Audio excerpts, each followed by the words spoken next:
Hi, I'm Wayne Cockfield back for Guitar Landscapes. We're now on page 12 in the book, and if you remember in the last video we played the C major scale up the second string, and then we also played it here in open position, playing what we call a pattern. Now if we took that same kind of pattern and moved it up to the 8th fret, starting with my second finger on the 8th fret, I could play this pattern. This is example number 5 in the book, and it goes like this. So you can hear that's the same thing as this.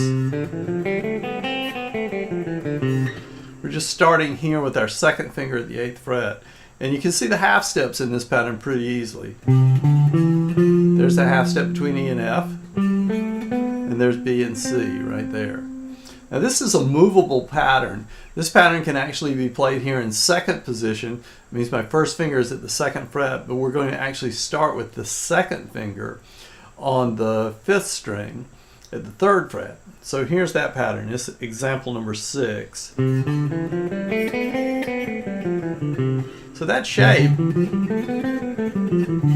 is the same.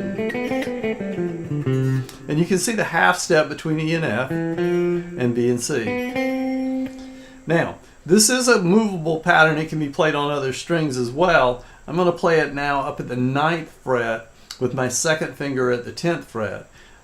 So here is the pattern. Now you'll notice that pattern looks a little different, and there's a reason for that. The B string is tuned differently than the other strings. The second string is the B string, and it affects a lot of our patterns and chords in the way they look. Some things would actually be more difficult to play if it wasn't for the tuning of the B string. So here we go. Here's the scale pattern again. There's the half step. But now here's where I have to shift up 1 fret. And there's that half step. So here's that scale again. Shift up. Now there's one more place we can play this, and this is at the 5th fret. And at the 5th fret I'm going to start on my first finger, and that's how much the pattern has been shifted now. The first 2 strings are going to be different. And I'm going to start here on my first finger on the C note. So you can see the pattern looks quite a bit different now. In reality, it's not that much different because this part is the same as that part is the same as that part. The only thing that's different is these 2 notes, the very first 2 notes. So here are the 4 patterns we've done.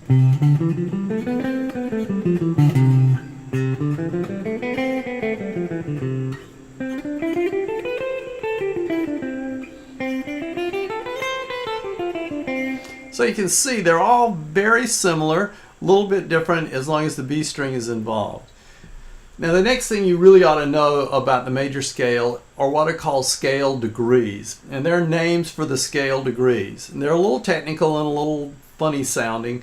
That's okay, you just kind of need to know them and memorize them. I'm going to take this first pattern that we played here at the 8th fret, starting with my second finger, and I'm going to play these tones for you of the scale and give you the names. They're written in the book in example 9. It's tonic, supertonic, median, subdominant, dominant, submedian, leading tone, and tonic. The most important of these really is the tonic. You'll hear dominant said quite a bit. You'll hear subdominant, which is easy to remember. It's below the dominant. Here's dominant, there's subdominant. And then the other one you'll hear quite a bit is people will talk about the leading tone. That is that half step right before you get back to the tonic. It really leads you back to the tonic. So those are the easiest ones to remember. You should memorize them all because sometimes they'll come up in conversation when you're talking with other musicians. It's nice to know what they're talking about in terms of which scale degree they're talking about. It can also be related to chords as well. Anyway, hope you've enjoyed this video. This was just a short video on the C major scale and how you can move it around. As you look in the book, you'll see that we'll continue on and go through the music alphabet, and we'll learn the rest of the notes on the fingerboard. So by the time you get through the next video, you should really have a pretty good handle on where all the notes are on all the strings on the guitar, which is a pretty cool thing to learn in just a short period of time. Hope you've enjoyed this video. I'll see you next time. If you want some extra work, you can always go to the website, that's Guitar-Gps.com, where you can pick up the workbook. And I really encourage you to do that because that'll help you work through this material on your own and make sure you really have a good firm handle on it. You can also pick up the book, Guitar Landscapes, there as well. The workbook is a free download, by the way, so you might want to take advantage of that. Thanks a lot, and I'll see you in the next video.